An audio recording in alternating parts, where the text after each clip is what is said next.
आइए हम आज उज्जैन के प्रमुख समाचारों पर चर्चा करें।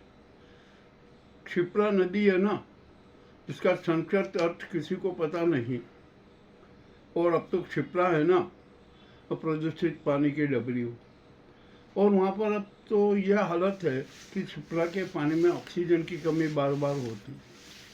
कल भी रामघाट के उस पर मरी हुई मछलियाँ आई, तैरती हुई नजर आई। इतनी बदबू फैली कि वहाँ पर सभी का बैठना मुश्किल हो गया। ठीक है, अब क्षिप्रा के नाम पर क्या क्या राजनीति हो रही है हम सब जानते हैं, और कौन लोग करते हैं ये भी हम जानते हैं, कितना घोटाला होता है ये भी हम जानते हैं सब है। और तो क्षिप्रा का है ना, वो उद्धार होना बहुत कठिन लग रहा है। और अब तो क्षिप्रा के यदि हम वास्तव में उसको प्रति गंभीर हैं तो उद्गम स्थल से लेकर समर्पण तक की सारी व्यवस्था करना पड़ेगी। उसका मास्टर प्लान बनाना पड़ेगा। यदि हमने मास्टर प्लान नहीं बनाया ना तो कुछ भी नहीं होगा। और क्षिप्रा का जो गौमुख है ना, वो तो पूरा चौक हो गया, वहाँ से पानी आना ही बंद हो गया। अब जो इधर उधर का पानी आता है ना, क्षिप्रा जैसे हम क्षिप्रा मानते, अब वो क्षिप्रा नहीं है। और हम तो यहाँ पर जो उज्जैन में देखते हैं ना, वो प्रदूषित पानी की डबरी है। बात बहुत कड़वी है, परंतु बुरा भी लगी। और क्षिप्रा के प्रदूषण के लिए हम सब दोषी हैं, कोई एक आदमी नहीं। ठीक है, हो गया जो होना है होगा। अब यहाँ पर उज्जैन में निर्माण के लिए अनेक प्रकार के नाटक हो रहे हैं। अभी मैंने जब देखा कि जो पहले सड़क बनी थी उसको उखाड़ के फिर से नई सड़क बनाओ भैया, पैसा थे क्या थे, आपको तो भ्रष्टाचार और कमीशन से सरोकार थे। अब अभी एक घोषणा आई कि क्षिप्रा के किनारे फिर जो सड़क बनेगी 62 करोड़ की, बनाओ। कितने बोला, जो करना है करो, मर्जी आए जो करो, चाहे जैसे जनता को लूटो, कोई दिक्कत नहीं है, लूट लो, कोई खास बात नहीं है। अब यहाँ पर मैंने अभी एक जब मैं कर रहा था तो आया कि माधवनगर अस्पताल में कंप्यूटर ऑपरेटर, उसने लोगों को नौकरी दिलाने के नाम पर लाखों रुपए की ठगी कर ली और अब फरार हो गया। अब क्या कोई करे। और उज्जैन में तो इतनी छात्री डकैती होती है कि जिसकी कोई परिकल्पना नहीं कर सकता। और यहाँ पर ये छात्री डकैती गैंग के संरक्षक है ना, बड़े सम्भ्रांचर हैं, वे ही तो डकैती करवाते हैं, वे ही सारी योजनाएं बनवाते। अब उज्जैन में क्या होगा, घोषणाएं बहुत हो गई। मैं बताऊं आपको कि 2 साल में 260 प्रस्ताव पारित किए गए। अरे 80 पर भी काम नहीं हुआ। क्यों नहीं हुआ, क्या किस कारण से नहीं हुआ, अब ये सरकार जाने, यहाँ का स्थानीय प्रशासन जाने। कुल मिलाकर उज्जैन की जनता को मूर्ख बनाया जा रहा है, उसे भ्रमित किया जा रहा है और बड़े नाटक हो रहे। अब सिंहर क्षेत्र में है ना 475 से ज़्यादा अतिक्रमण है। अभी कुछ हटा है 40-45। अरे 475 कब हटाओगे, जब सीवत आ जाएगा और सीवत होएगा उसके बाद में हटाने की कार्रवाई करोगे। जो भी है अब कुछ भी नहीं कह सकते। और हम जब शहर की सड़कों पर जाते हैं ना, निकलते हैं ना, तो कचरा ही कचरा नजर आता है। और सफाई कर्मी भी है ना, जो कचरा है ना वो सारा गटरों में डाल देते हैं, गटरें चौक हो जाती है। और आखिरकार ये कचरा फैलाता कौन है, जो शहर के व्यापारी है ना, वो ही कचरा फैलाते हैं। और प्रशासन किसी प्रकार की कोई कार्रवाई नहीं करता। आप सुबह सुबह निकल जाइए, दुकानों के सामने आपको कचरा पड़ा हुआ मिलेगा, ये सब मिलेगा, कोई कार्रवाई करने को तैयार नहीं। अब यहाँ पर आई है अतिक्रमण की स्थिति। अरे अतिक्रमण की स्थिति तो इतनी खराब है कि जिसकी कोई सीमा नहीं। हर क्षेत्र में हर जगह अतिक्रमण ही अतिक्रमण है। अतिक्रमण हटाऊं हुई में ना किसी प्रकार की कोई कारगर नहीं हो रही। अतिक्रमण हटता है, दूसरे दिन फिर वापस अतिक्रमण हो जाता है। ये तो हमारे शहर की हालत।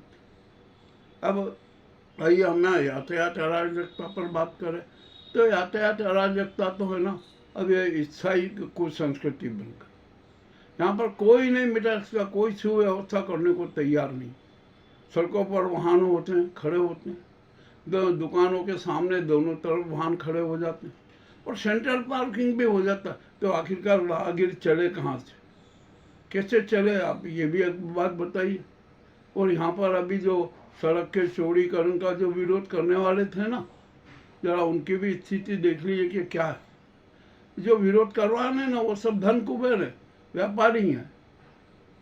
वो तो चाहते हैं कि बस किसी भी तरीके से कुछ भी हो, मगर अब एक बात ध्यान रखना कि जो जितने भी व्यापारी हैं ना, सब पर आयकर की नज़र होना जरूरी है कि कौन कितना कमा रहा है, किस प्रकार से कमा रहा है, इस पर भी निगाह रखना जरूरी है।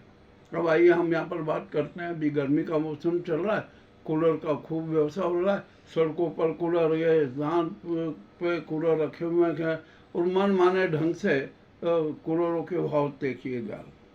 अभी अब जहाँ तक हमने पता लगाया और हमें जो पता लगा कि जो कूलर के ढांचे हैं ना वो थोक में बनवा लिए जाते हैं, बाद में उसमें मोटर फिट करवा दी जाती है और मोटर में भी धोखा दिया जाता है कि कॉपर वायर की मोटर है या एल्यूमिनियम वायर की मोटर है। इसका भी कोई स्पष्ट खुलासा नहीं होता, बस ग्राहकों को टोपा पहना दिया जाता है और ग्राहक टोपा पहन रहे हैं और पहनते ही रहेंगे यहाँ, कोई नहीं। क्योंकि हमारे देश में है ना, हमारे देश की संस्कृति है ना, हमेशा लुटेरा छाप रही है, गद्दारी बादी रही है। यहाँ कैसे सुधरेंगे हम तो कुछ समझ नहीं सकते। और यहाँ पर जो अभी यहाँ एक अनुष्ठानों का बड़ा क्रम चलता है, हर जगह अनुष्ठान करने वाले लोग मौजूद हैं और वहाँ पर अनुष्ठान करते हैं, कुछ न कुछ करके जो अनुष्ठान करवाता है ना, उसको हलाल का मुर्गा मानकर उसको हलाल कर देते हैं। आइए आपको मैं सच कह रहा हूँ कि उज्जैन में सच्चा अनुष्ठान करने वाला एक भी व्यक्ति नहीं है कि किस तरीके से सच्चा अनुष्ठान किया जाए। ये भी बात हो गई। कल शहर में महाक्रांति पर्व और मजदूर पर्व मनाया गया। न खाली नाटक हुए है, कोई वास्तव में मनाया नहीं। हमने तो मानव मंडी में जो दृश्य देखा ना मजदूर पर्व पर कि कितने ही लोग बेरोजगारों की फौज नजर आई और कहीं उनको रोजगार के अवसर नहीं, बेचारे निराश होकर चले गए। ये ऐसे मना मजदूर पर्व। अरे कुछ समझ में नहीं आ रहा है देश में क्या हो रहा है और हमारे उज्जैन में क्या हो रहा है। अभी आपने देखा कि एक उन्हेर रोड पर एक वीडियो को दुर्घटना हुई, उसमें 9 लोग घायल हुए।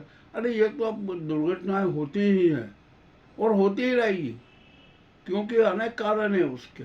अभी यहाँ पर एक समाचार कल ही आया था कि उज्जैन से इंदौर जाने के लिए 3 घंटे लगना, क्योंकि अब 6 लेन का काम चल रहा है। निश्चित ही अवरोध तो आएंगे ही, देरी तो लगेगी, डायवर्सन भी होगा, ये भी होगा, सब होगा। तो अब इस बात का भी कोई हम कुछ नहीं कर सकते।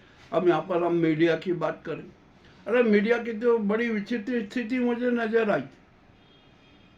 ऐसी स्थिति नजर आई कि जिसकी कोई सीमा नहीं। यहाँ पर गैंग बनाकर किस प्रकार के ठगी की जाती है, गैंग बनाकर किस तरह से धन अर्जन किया जा रहा है, बड़ी विचित्र बात। अब यहाँ एक मुझे कुछ सूत्रों से पता लगा कि किसी एक पत्रकार की मौत हो गई और मौत का कारण भी क्या हुआ, हराम का माल खाना, उसने हराम के अंडे ज़्यादा खा लिए और जिसका रिएक्शन हुआ और मौत हो गई। वाह भाई, अच्छी बात है, ऐसा भी चल रहा है। और यहाँ पर अब महाकाल मंदिर की बात करूँ ना, तो महाकाल मंदिर में भी अब बड़ी विचित्र स्थिति हो गई। एक सुरक्षा कर्मी ने एक भक्त के साथ दुर्व्यवहार किया, कुर्सी तक फेंक दी, ये हुआ। ये तो अब होते ही रहेगा। और क्योंकि सवाल ये है कि हम लोग है ना जो दिखावे के धर्म और दान में अधिक विश्वास करने लगे, हम सच्चे आध्यात्म में विश्वास करते नहीं है। अरे आप तो सच्चे उपवास के साथ आप घर पे बैठ जाओ, ईश्वर का ध्यान कर लो, अपने आप को खोज लो, सत्य आपके सामने खड़ा होगा, आपको सारी बात बता देगा कि आप क्या हो क्या नहीं हो। किंतु आप सत्य से डरते हैं। हम सब सत्य से डरते हैं, अपने सत्य से, इसलिए हमें ना आत्मचिंतन करते ही नहीं है। और ये दिखावे के लिए, दिखावे की भक्ति और दिखावे का दान करके हम ये सिद्ध करते हैं कि हम तो ईश्वर भक्त। अरे ये धोखा मत दीजिए, आप अपने आप को धोखा दे रहे हैं। ईश्वर को धोखा देना बहुत कठिन है, उसकी आंखें में बहुत है, वो हर पल पल पर नजर रखता है, आपके हर कार्य पर नजर रखता है। तो ये इस प्रकार के जो नाटक हो रहे हैं उज्जैन में, अनेक विचित्र विचित्र घटनाएं मेरे सामने आ रही है। नशे का व्यापार चरम पर है, और जो जो पर्यटक भक्त आते हैं ना, वे किस तरह का व्यवहार करते हैं। कोई अपनी पत्नी के गले में हाथ डालकर घूम रहा है, कोई हाथ में हाथ पकड़ कर लेकर घूम रहा है, और हमारी जो एक सामाजिकता है ना शहर की, वो समाप्त हो रही है। अरे बड़ी विचित्र स्थिति बन रही है उज्जैन की। अब तो शायद उज्जैन है ना, उज्जैन का नाम ही बदलना पड़ेगा। अब तो हम कह रहे हैं अवंतिकापुरी को है ना, नाम ही बदल दीजिए। अब उज्जैन मत कहिए, अवंतिकापुरी मत कहिए, इसको लूटपुरी कहिए, अराजकतापुरी कह दीजिए। ये सारी स्थिति बनी हुई है। और अब तो हम उज्जैन शहर की है ना स्थिति इतनी खराब हो चुकी है, इतनी खराब हो चुकी है कि उसे सुधारना भी कठिन लग रहा है। यहाँ पर कुछ भी नहीं होगा, खाली हवाबाजी है, जनता को भ्रमित किए जाएंगे।